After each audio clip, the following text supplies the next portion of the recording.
আওয়ামী লীগের যে লোকজন ছিল তারা যদি নির্বাচনে না আসতে পারে তারাও চাচ্ছে বিএনপি আসুক, আর যারা প্রশাসনে আছে তারাও চাচ্ছে বিএনপি আসুক, যারা গভর্নমেন্ট এমপ্লয়ি আছে, অন্য অন্য যারা এমপ্লয়ি আছে, first class, second class, third class, যেখানেই বলেন, যেখানেই ঘুষের সুযোগ আছে, সবাই চাচ্ছে বিএনপি আসুক। এর কারণই হচ্ছে ঘুষটা যেন বন্ধ না হয়। বিএনপি আসলে কখনোই এটা বন্ধ করবে না।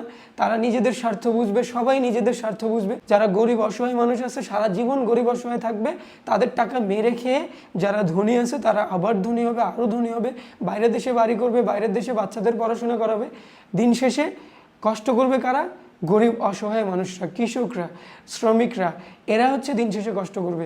সো কাকে ভোট দিবেন, কেন ভোট দিবেন, ফিউচারে তারা কি করতে পারে, আপনাদের এলাকার উন্নয়ন করবে কি না, এইসব বিবেচনা করে আপনারা মূর্খ হন, শিক্ষিত হন, কৃষক হন, শ্রমিক হন, এসব কোনো কিছু ব্যাপার না। এখন আপনারা একজন স্টুডেন্টের কাছ থেকে যদি শুনেন, সে অবশ্যই আপনাদেরকে বলে দিবে কারা ভালো, কারা ফিউচারে আপনার জন্য ভালো করতে পারে, কারা খারাপ করবে, কারা কোন জিনিসগুলো চায়, সব কিন্তু সে বলে দিবে। যে এলাকার উন্নয়ন চায়, আপনারা তো সবাই তাকে চিনেন। সো তার কাছ থেকে শুনেন কাকে ভোট দিলে ভালো হবে, কাকে ভোট না দেওয়া উচিত, এই ব্যাপারগুলো জেনে দেন আপনারা ভোট দিবেন এবং ডিসিশন মেক করবেন যে কাকে ভোট দিবেন। সো সামনে তো ভোট আসতেছে, নেক্সট ইয়ারে শিওর ভোট পাচ্ছেন, কাকে ভোট দিবেন সেই ডিসিশন আপনার উপরই নির্ভর করতেছে। সাবধান, অবশ্যই ভেবে চিনতে জেনে শুনে ভোটটা দিবেন।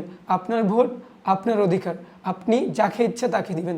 কেউ যদি আপনার থেকে জোর করে ভোট চায় বা টাকা দিয়ে ভোট কিনতে চায়, এটাকে অ্যাভয়েড করার চেষ্টা করবেন।